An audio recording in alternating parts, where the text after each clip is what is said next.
네, 안녕하십니까. 에이프리카의 김동기 부사입니다. 반갑습니다. 네, 저는 한국 IBM 그리고 이제 국내 소프트웨어 기업인 케미스 소프트에서 기획 마케팅 컨설팅을 했었고요. 최근 들어서는 인공지능을 중심으로 해서 컨설팅을 진행하고 있습니다.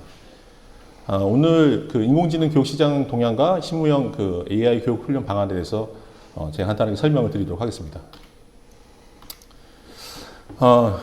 2020년 교직원 여러분이라면 다 아실 텐데 사실은 최근 들어서 대입 정원에 대해서 사실은 이제 많은 이제 이야기들이 나오고 있습니다. 이 자료는 2018년 4월 자료인데요. 그때 당시에도 이미 2020년부터는 많은 곳에서 학생을 못 받을 것이라는 그런 것들이 화두가 됐었고요. 그런데 아직까지도 그와 관련된 방안과 해결 방안은 나오지 않고 있는 상황입니다. 그래서 최근에 이게 4월 22일 자료인데요. 국회에서도 사실은 이제 지방대 아니면 그 대학의 위기를 어떻게 해결할 것인가에 대한 논의들이 많이 일어나고 있습니다. 대체적으로 봤을 때는 이제 그 대학 정원 감축을 이제 수도권을 중심으로 해서 한다는 이야기가 나왔었고요. 그 다음에 교육 재정을 확충하는 방법들이 논의가 되고 있는데 사실 대학에서는 대학 스스로 많은 학생들을 유입을 하고 그다음에 유치를 할 수 있는 방법들을 고민을 해야 한다고 생각합니다.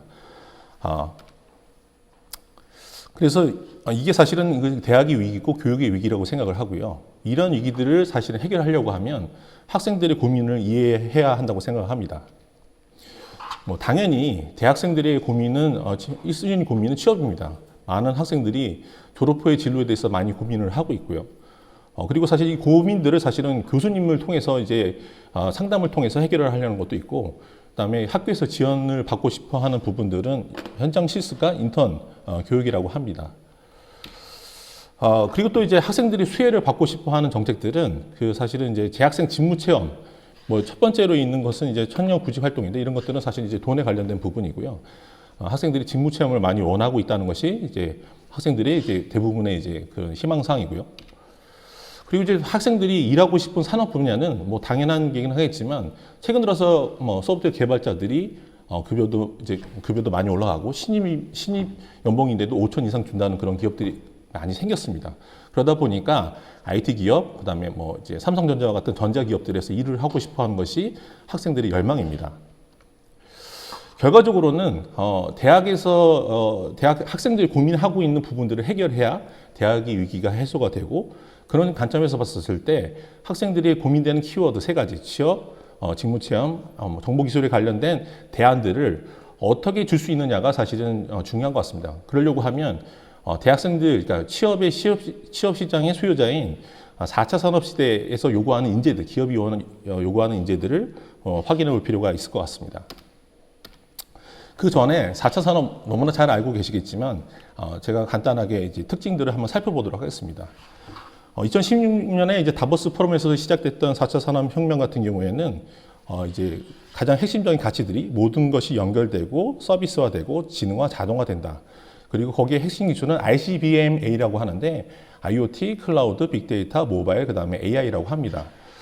사실 우리가 주변에서도 4차 산업에 대해서 많은 이야기들이 오고 가고 있지만 현실적으로 이런 것들이 사실은 크게 와닿지는 않는 상황입니다. 이 기술들이 어떻게 연결되고 이것들이 어떤 가치를 낳고 있느냐에 대한 고민들이 많이 있는데요. ICBM 예전에 이제 무슨 대륙간 탄도 미사일이라고 했었는데 그런 용어는 아니고 IoT, 그 다음에 클라우드, 빅데이터, 모바일, 인공지능이 사실은 유기적으로 연결되어 있습니다. 근데 사실은 이러한 용어들이 사실은 최근에 나온 것은 아니고요. 아마 여러분들이 다 기억하실 거라고 생각이 드는데 2000년 초부터 2010년까지 유비쿼터스라는 그런 용어가 되게 유행했던 시절이 있었습니다. 언제 어디서나 컴퓨팅을 가능하게 하는 것이라고 했었고요.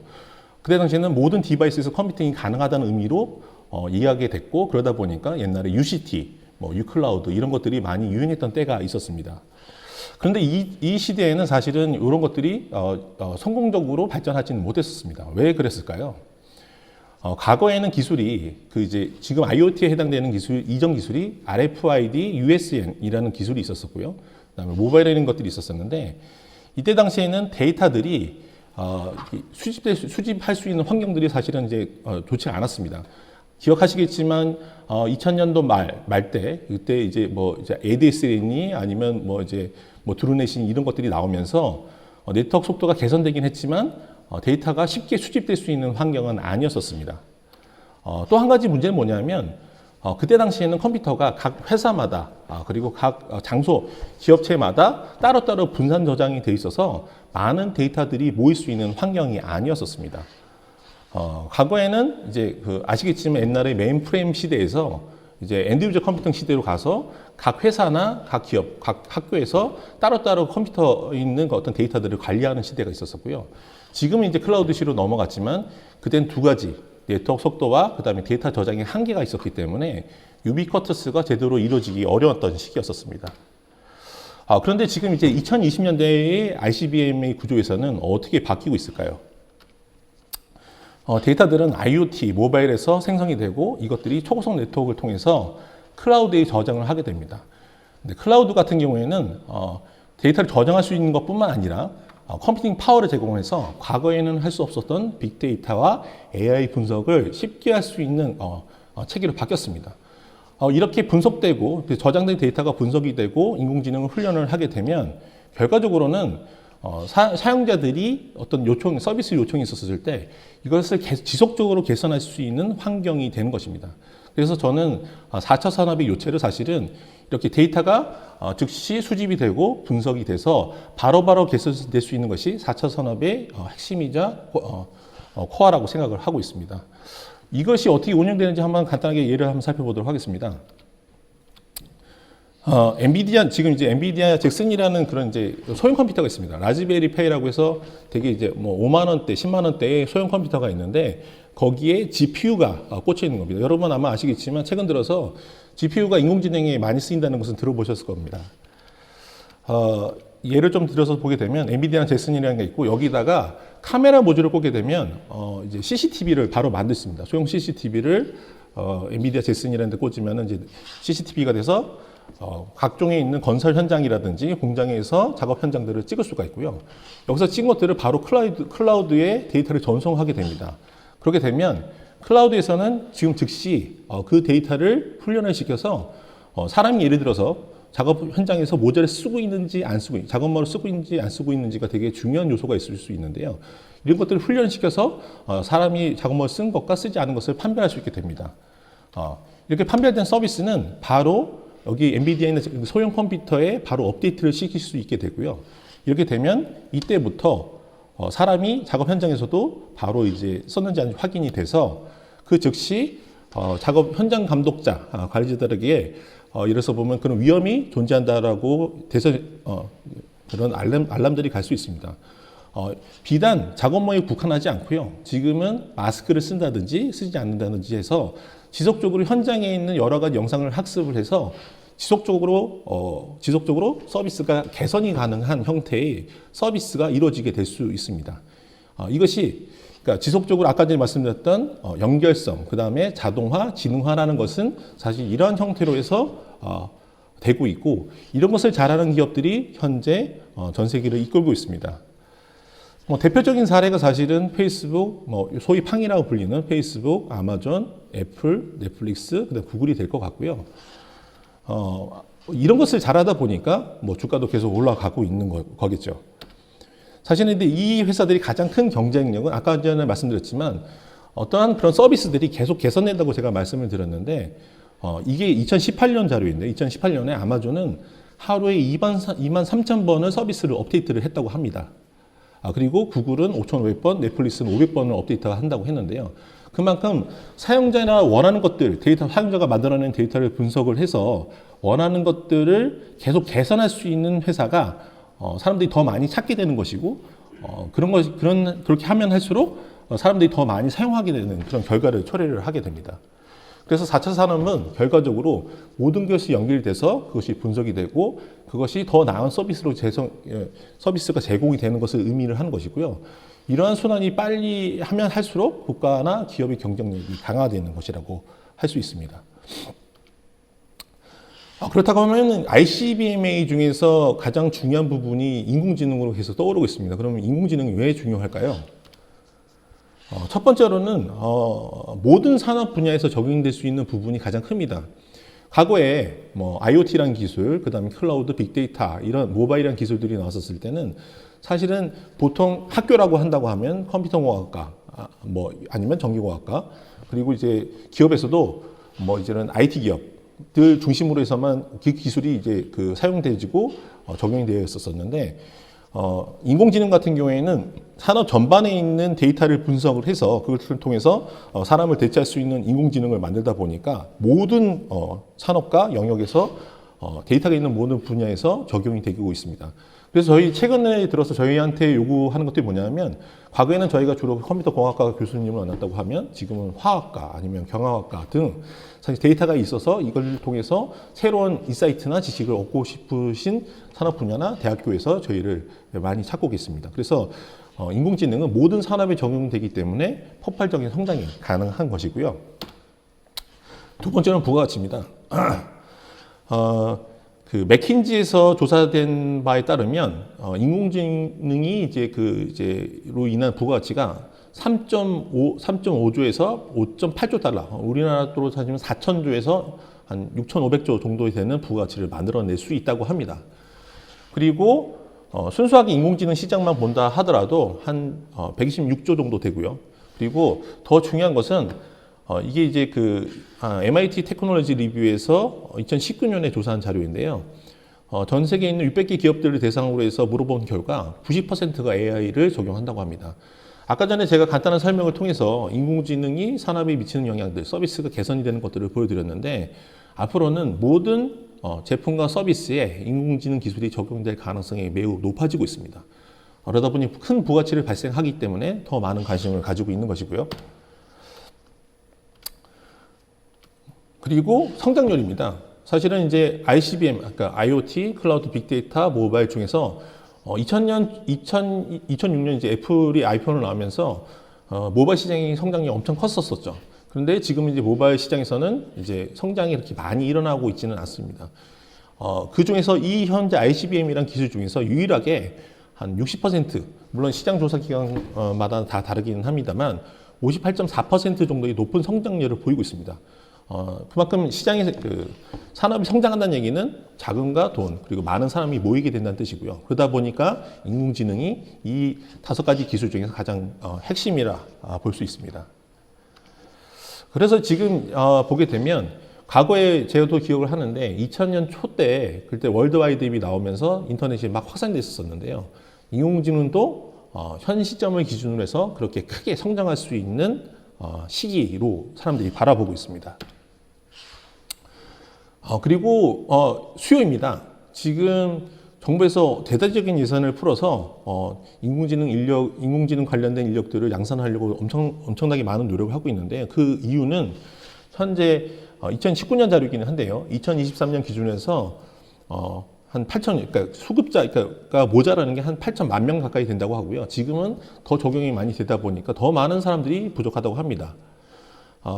그래서 인공지능 관련된 인력이 한 3만 명 정도 된다고 하는데, 제가 모 대학에 있는 이제 인공지능을 조금 잘 하는 이제 학생을 만난 적이 있었습니다. 그 친구는 인공지능 해커톤 같은 데서 여러 번 우승을 했었었는데, 그 친구 같은 경우에는 예를 들어서 보면은 MS나 이런 데서 인턴십을 보기도 했고요. 그 다음에 인턴을 국내에 있는 게임 회사에서 인턴을 했었었는데, 인턴의 급여가 350만 원인가요? 그 정도로 사실 높은 급여를 받을 수 있는 기회가 있었습니다. 그만큼 인공지능에 관련된 인력이 절대적으로 부족한 상황입니다. 이런 4가지 이유에 의해서 인공지능에 대한 수요가 폭발하고 있고, 인공지능에 대한 교육의 요구도 많이 증가하고 있는 상황입니다. 그런데 그렇다고 하면 앞으로 이제 시장에서 원하는 교육들, 좀 인공지능에서 좀 디테일하게 좀 한번 들어가 보겠습니다. 우리나라에서는 한 4조 정도 규모라고 얘기를 하고 있고, 아시아 퍼시픽스는 22조라고 하는데, 아마 시간이 가면 갈수록 시장 규모는 계속 늘어날 거라고 생각을 하고 있습니다. 국내에서는 사실은 시장 조사 기관마다 다 틀려서 2가지가 있는데, 하나는 이제 IDC에서는 2021년 기준에서 한 2020년 기준에서 3,600억 정도 된다고 했었었고요. 그 다음에 2016년 기준에서 4,000억 된다고 했는데 타 기관의 조사를 보게 되면 4조, 5조 뭐 되는 경우들도 있습니다. 근데 일단은 IDC를 기준으로 해서 제가 한번 현재의 시장 상황을 한번 말씀을 드리도록 하겠습니다. 이 자료는 그 맥킨지에서 2018년에 그 만든 자료여서요. 인공지능의 부가가치가 어디서 일어나는가에 관련된 기술에 대해서 이제 설명이 되어 있는 자료입니다. 여러분 이제 최근에 들어서 엔비디아의 주가가 막 고공행진하고 있고 지표 가격이 뭐 천정부지로 계속 올라가고 있는데요. 인공지능은 아무래도 고성능의 컴퓨팅 파워를 필요하다 보니까 하드웨어에서 40에서 한 50%의 부가가치를 낸다고 합니다. 그리고 인공지능 서비스, 여러분이 하고 있는 뭐 지니 서비스라든지 아니면 인공지능 음성 서비스들이 그런 인공지능 서비스가 될 수 있는데요. 서비스에서 부가가치가 40에서 50% 나오고, 그 다음에 데이터 부분에서 한 10% 정도의 부가가치가 나온다고 합니다. 이를 기준으로 해서 아까 전에 그 이제 3,600억 정도 되는, 아까 전에 그 IDC에서 얘기를 했던, 죄송합니다. 예, 했던 뭐 3,600억, 4,000억을 기준으로 해서 그 시장 가치를 나눠 본다고 하게 되면 하드웨어 부분은 한 1,600억, 그 다음에 데이터 부분은 300억, 그 다음에 이제 서비스 부분 1,300억 정도가 될 겁니다. 그런데 이게 사실은 정부에 의해서 되게 크게 많이 변했습니다. 이제부터 그걸 좀 설명드리겠습니다.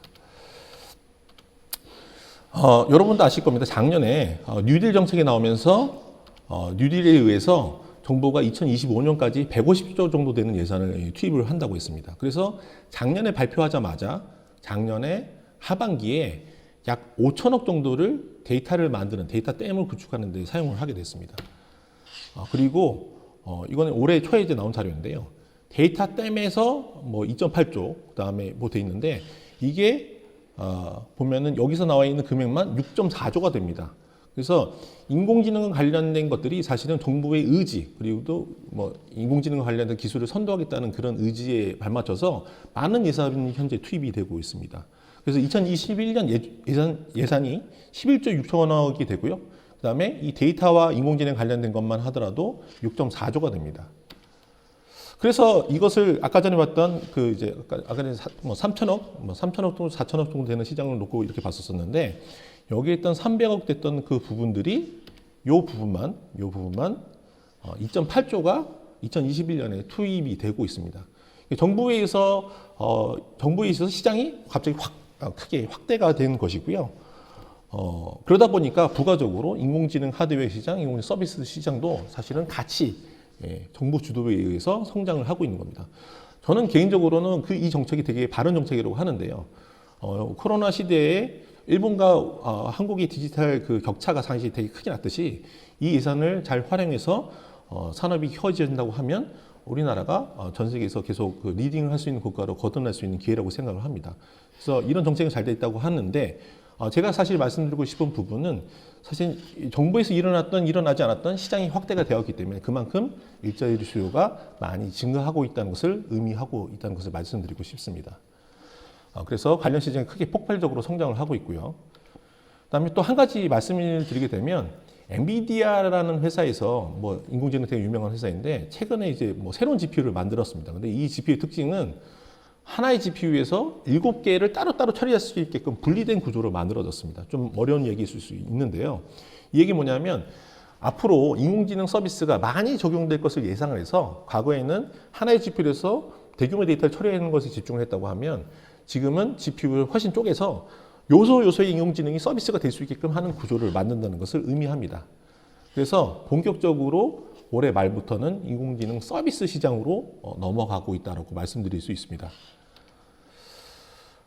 결과적으로 시장에서 바라보는 것은 아까 전에 말씀드렸던 2.8조에 달하는 뭐 데이터 수집 전처리, 데이터 전처리와 관련된 영역들, 그다음에 인공지능 서비스가 본격화되는 것들, 그다음에 인공지능이 쉽게 사용할 수 있게끔 쿠버네티스 기술, 뭐 다소 좀 어려운 얘기일 수 있는 건데요. 지금 현장에서 일어나고 있는 변화라고 생각을 해주시고요. 우리가 입장에서 봤을 때는 이런 것들의 시장의 수요는 되게 넘쳐나고 있습니다. 저희가 사실은 좀 고민 중에 하나가 뭐냐면 저희 회사 엔지니어들이 이제 말씀드렸던 이런 기술들이 좀 적합한 인재였는데 갑자기 연봉을 2배씩 줄인다고 해서 이제 뭐랄까요 좀 이제 이직을 하려고 하는 경우들이 많이 있어서 상당히 곤란을 겪고 있습니다. 그만큼 이것을 할 수 있는 사람에 대한 수요는 늘어나고 있고요. 학교에서도 이런 인재들을 양성한다고 하면 좋은 일자리들로 갈 수 있는 그런 기회는 정말로 많아진다고 생각을 합니다. 근데 여기 그럼 이 시점에서 제가 이제 몇몇 대학에서 하고 있는 빅데이터나 AI 관련된 교육 커리큘럼을 간단하게 보겠습니다. 지금 이제 뭐 두 가지 대학에서 나와 있는 커리큘럼들인데요. 당연히 어떻게 보면 이게 기초를 배우는 과정인 거니까 탄탄하게 체계적으로 교육 프로그램을 짜신 것을 볼 수 있습니다. 그런데 제가 말씀드리고 싶은 부분은 사실은 이제 교육 현장에서 나온 인재와 그 다음에 산업에서 요구하는 인재가 약간 좀 다르다고 좀 생각을 합니다. 물론 이론이 튼튼한 것도 있지만 사실은 실습 위주, 그 다음에 실제로 이것을 해본 위주로 어떤 교육 프로그램들이 좀 더 다듬어져야 되지 않을까라는 그런 생각들이 좀 있습니다. 그래서 그러면 이제 기업에서 인공지능을 만들 때 여러분 아마 들어보신 분도 있을 수도 있고 아마 많은 분들이 못 들어보셨을 것 같은데 기업은 그러면 어떻게 인공지능을 만들까? 인공지능을 통해서 어떻게 문제를 해결할까를 간단하게 제가 한번 설명을 좀 드리도록 하겠습니다. 인공지능을 하려고 하면 좀 복잡한 내용들이긴 한데요. 첫 번째로는 데이터들을 분석하는 단계가 있고요. 두 번째로는 인공지능 모델을 만들어가는 단계가 있고요. 그 다음에 이걸 서비스하는 크게 세 가지 단계로 이루어진다고 생각을 합니다. 이거는 저희가 이제 컨설팅을 할 때 쓰는 그 내용들인데요. 인공지능을 할 때는 사실은 인공지능이 가장 중요한, 제가 보기엔 한 50% 아니면 뭐 40%라고 할 정도로 인공지능을 도입을 할 만한 프로젝트인가를 판단하는 것이 되게 중요합니다. 그래서 그 목표가 뚜렷해지면 그걸 통해서 인공지능을 개선을 하겠다는 어떤 목표들이 나올 수 있고요. 그렇게 되면 그 목표를 가지고 데이터를 분석을 해보고 데이터를 처리를 해서 인공지능이 학습하기 좋은 형태로 만들게 됩니다. 그 이후에 인공지능 모델을 만들게 되는데요. 사실 이제 최근 들어서 인공지능이 쉬워진다는 얘기가 많아지고 있습니다. 근데 그 이유는 뭐냐면 인공지능이 이제 보통은 논문을 통해서 발표가 되다 보니까 많은 이제 인공지능 그 논문들이 있고요. 논문을 찾아보게 되면 그 모델들을 내가 만드는 인공지능에 적용시킬 수 있는 가능성이 대단히 높습니다. 그러다 보니까 이 모델을 이제 만드는 그런 과정들이 있고 그리고 이걸 만들어진 모델을 실제로 인공지능 시스템 구축해서 실제 서비스하는 단계, 크게 이 네 가지 단계로 이루어진다고 보시면 될 것 같습니다. 제가 한 가지 예를 들어 설명하겠는데요. 저는 사실은 자동차에 그렇게 크게 관심이 좀 없는 편입니다. 그래서 제가 자동차가 얼마 전에 고장이 났었는데 자동차 정비소에 갔는데 사실은 얼마 되지 않는 그런 제가 보기엔 문제가 없었었는데 고장이 났다고 하니까 저는 그런가 보다 해서 이제 냈는데 거기 100만 원 가까이 되는 비용을 자동차를 고치는 데 썼습니다. 그런데 이제 제가 문득 이런 생각이 들었습니다. 이게 내가 사실은 이제 자동차 잘 몰라서 혹시 나를 이제 그 분이 혹시 속이는 것은 아닐까라는 생각을 했는데 이런 생각을 하다 보니까 자동차 명장 같은 경우에는 엔진 소리만 들어도 어디가 문제인가 판단한다고 얘기를 들었었습니다. 근데 이제 이런 결과 있으면 저처럼 자동차에서 잘 모르시는 분들 입장에서 봤었을 때는 사실은 이제 바가지를 이제 예방할 수도 있고요.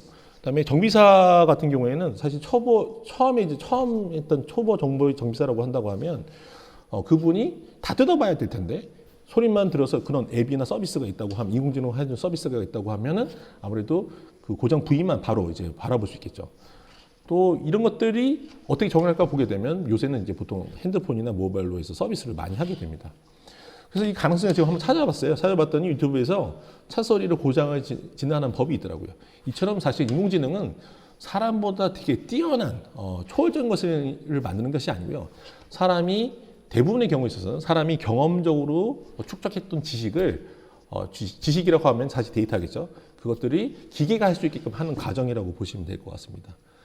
그래서 가능성은 제가 확인을 했습니다. 근데 이제 이게 그러면 저 입장에서 봤을 때 이거 만드는 게 타당한가를 살펴보겠습니다. 일단 데이터부터 살펴보도록 하겠습니다. 이 데이터 부분 같은 경우에는 저는 사실은 자동차에서 물에 잘 모릅니다.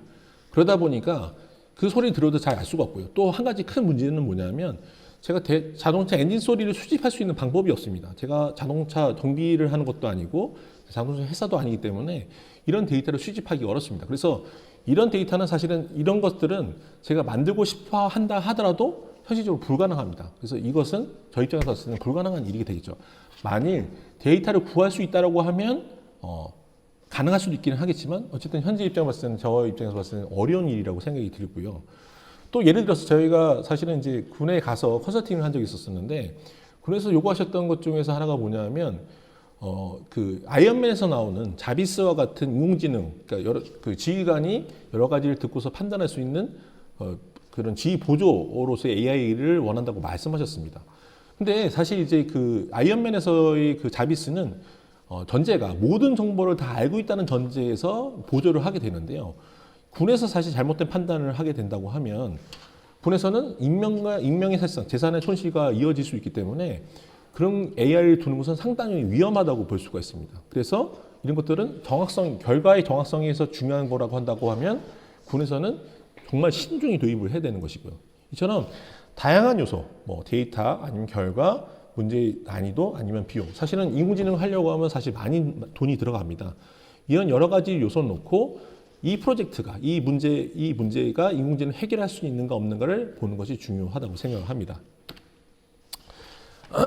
그렇게 되고 난 다음에는 과거의 데이터를 분석을 해서 이 데이터 파이프라인이라고 하는데요. 그래서 데이터를 인공지능에 학습하기 좋게 만들고요. 그리고 그 다음에 인공지능에서 아까 제가 말씀드렸던 논문을 통해서 있던 그런 모델들, 오픈소스로 만들어진 모델들을 훈련을 시켜서 나의 데이터에 맞는 인공지능 모델을 만들게 됐고요. 만들어진 모델을 실제로 서비스하는 세 가지 단계가 진행이 되게 됩니다. 이 내용들 좀 쉽게 설명을 하게 되면 아까 전에 자동차를 기준으로 해서 말씀드린다고 하면 첫 번째로는 엔진 소리가 있는가 없는가 여부가 있고요. 그 다음에 그 데이터가 사실 많아야지 되는 거죠. 여러분이 생각해 보신다고 하면 제가 데이터를 수집을 했는데요. 자동차 엔진 소리인데 정상적인 데이터만 수집을 했다고 생각을 해 보십시오. 그러면 아무리 인공지능을 트레이닝을 한다 하더라도 그게 무슨 고장인지 알 수가 없습니다. 그래서 정상적인 데이터뿐만 아니라 그래서 보면 밸브 고장 아니면 벨트 고장 다양한 요소들이 포함되어 있는 데이터를 수집을 하고 그 데이터들이 있어야 그런 판단을 할 수 있을 것입니다. 그리고 이걸 어떻게 가져올 수 있느냐, 그 다음에 이걸 식별이 가능한가. 그래서 사실은 저 같은 일반인이 자동차 소리를 고장 소리 아무리 듣는다 해도 소용이 없는데요. 명장이 그 소리를 듣고서 이거는 밸브 고장이야, 이거는 벨트 고장이라고 지정해 주는 것들이 필요할 수도 있습니다. 이처럼 데이터에서는 데이터를 이해를 해서 그 데이터를 통해서 어떤 인공지능을 만들어낼 수 있는 것을 하는 과정이라고 보시면 될 것 같습니다. 그래서 제가 좀 찾아봤습니다. 그래서 제가 할 수 있는 걸 찾아봤는데 이 링크를 들어가서 보시게 되면은 자동차의 다양한 엔진 소리를 들을 수가 있습니다. 고장난 소리는 아니고요. 자동차 소리 아니면 오토바이 소리들이 엔진 소리가 있는데요. 이것을 훈련한다고 하면 어떤 걸 만들 수 있을까요? 엔진 소리로 해서 자동차를 어떤 종류의 자동차인지 어떤 엔진인지 구별할 수 있는 그런 인공지능을 만들 수 있고요. 이런 것 같은 경우에는 이래서 보면은 경찰이라든지 했었을 때 어떤 소리를 캡처했을 때 그게 무슨 엔진이라고 판별할 수 있는 그런 보조할 수 있는 AI를 만들 수 있다고 생각합니다. 그리고 나서는 아까 전에 말씀드렸던 모델을 훈련을 하고 모델을 이제 정확도를 높이는 그런 과정들을 거치게 되는데요.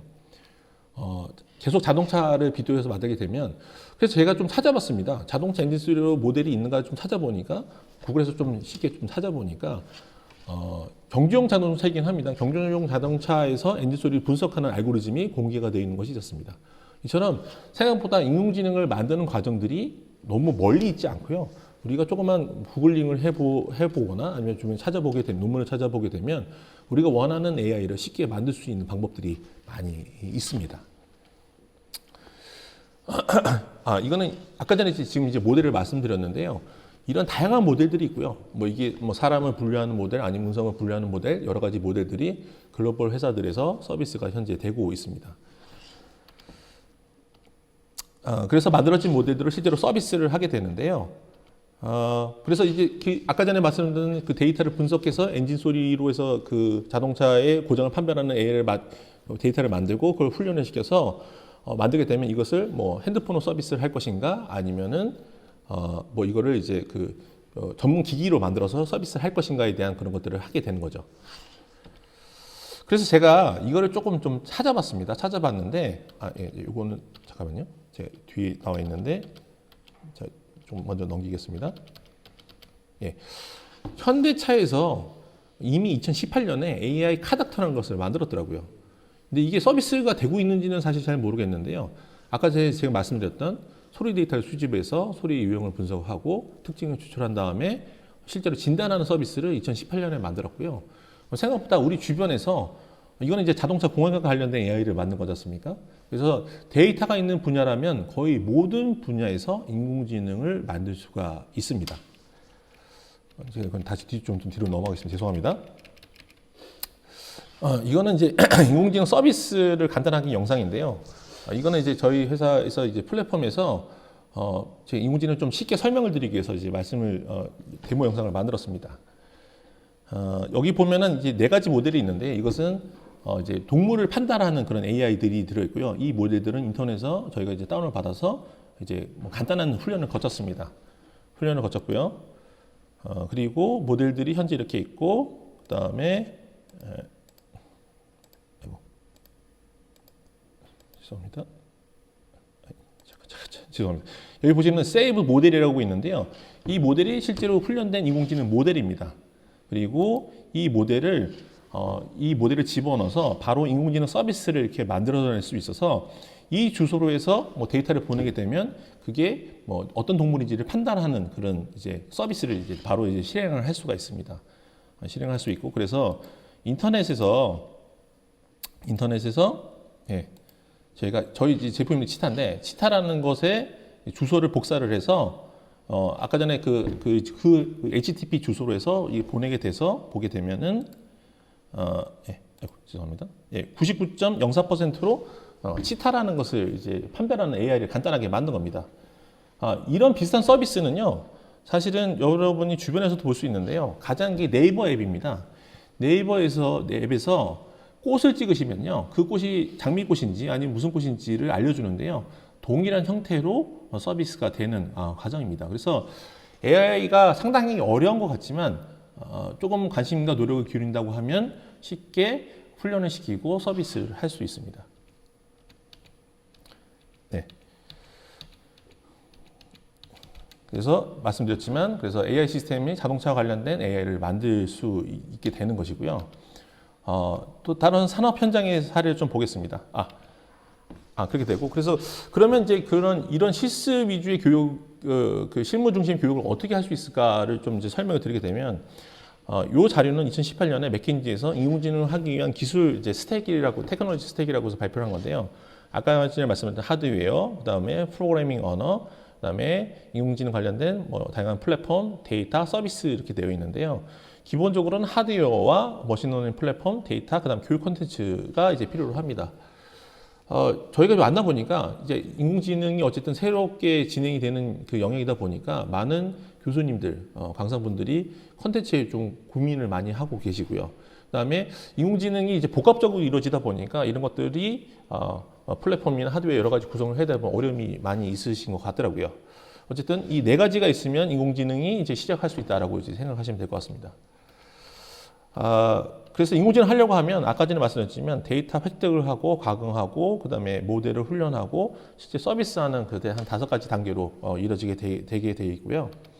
그리고 뭐 이런 플랫폼들을 쓰게 되면 강의자 입장에 봤을 때는 뭐 AI를 빨리 이제 교육을 시켰으니까 그런 게 좋고, 학생님 입장에 봤을 때는 이제 인공지능을 바로 테스트해서 자기가 인공지능을 해봤다는 것도 사실은 그런 자신감을 얻게 되는 것 같습니다. 이런 것들이 좀 어떻게 사용되는지를 좀 살펴보게 되면, 가톨릭 대학교에서는 작년에 이제 코로나 시기 전에, 그러니까 2019년 말 정도에 이제 뭐 이런 플랫폼을 사용하셨었는데, 코로나가 일어나면서 학생들이 이제 수업을 제대로 진행하실 수가 없었습니다. 그래서 첫 번째로는 원래 이제 하시던 게 뭐냐면 인공지능 교육 환경, 왜냐하면 이제 너무 이제 서버들도 있고 많고 한데 관리하기가 좀 어려웠던 부분들이 있었었고요. 뭐 그다음에 최근 들어서 이제 시간 강사법이라고 하는 뭐 그런 법들이 통과가 되면서 조교를 좀 채용하기 어려운 환경이 되다 보니까 뭐 관리 부담도 좀 있으셨고, 그다음에 이제 뭐 여러 가지 그런 이슈들, 그다음에 이제 코로나가 나면서 학생들이 직접 지도하기가 좀 어려운 상황이었어서 비대면적인 그런 환경에서 교육을 해야 되는 그런 이슈가 있었습니다. 그래서 뭐 이런 플랫폼을 도입을 해서 학생들이 이제 캡스톤 디자인 과정에서 이걸 활용해서 본인 스스로 과제를 설정하고 인공지능 결과물들을 테스트해보는 과정들을 이제 성공리 진행을 했었고요. 이제 국민대 같은 경우에는 뭐 클라우드 자원을 빌려서 이런 문제들을 해결했던 사례가 있었고요. 그다음에 항공대학교에서는 좀 특이한 케이스였는데, 한 군데는 이제 그 매트랩이라고 이제 공학용에서 많이 쓰는 이제 그런 소프트웨어 프로그램이 있습니다. 근데 그 단점이 뭐냐면 그 매트랩 프로그램이 컴퓨터 하나 까게 되면 컴퓨터의 GPU나 이런 고성능 자원이 많이 있다 하더라도 이것을 이제 혼자밖에 사용할 수가 없는 그런 문제가 있었었는데 이런 플랫폼을 사용해서 나눠 쓸 수 있게끔 해서 여러 명이 이제 그런 학습을 했던 사례도 있었었고, 그다음에 이제 성남시나 이런 데서는 해커톤을 할 때 뭐 이런 환경들을 뭐 잠깐 임대를 해서 클라우드에서 임대를 해서 사용했던 사례들이 있습니다. 제가 오늘 이제 간단하게 그 이제 뭐 저가 뭐 이제 인공지능의 시장이 어떻게 돌아가고 있는가에 대해서 전반적으로 한번 설명을 좀 드렸었습니다. 사실은 이제 제가 깊은 내용으로 사실 설명을 드린 것은 아니고 일단 학생들의 고민, 그리고 두 번째로는 기업들은 어떤 인재를 원하는가, 그리고 그럼 우리는 어떤 준비를 해야 되는가에 대해서 좀 이제 생각을 했었었는데, 아까 전에 이제 정부 예산에 의해서 아까 전에 말씀드린 150조에 가까운 그 미디어에 대한 예산, 그리고 그걸로 인해서 사회 전반에서 그런 인재를 양성하는 그런 시대적인 요구에 의해서 인공지능 관련된 그런 그런 인력들, 우수 인력에 대한 요구들이 많이 증가하고 있고요. 또 그에 따라서 많은 일자리들이 창출되고 있습니다. 그리고 오늘 설명 간단히 드렸지만 인공지능 어렵다면 어렵고요. 그다음에 뭐 쉽게 본다고 하면 쉽게 할 수 있습니다. 오늘 강의를 통해서 인공지능에 대해서 뭐 시장 동향과 그다음에 교육 시장의 어떤 흐름들을 이해하시는 데 도움이 되셨으면 좋겠습니다. 고맙습니다.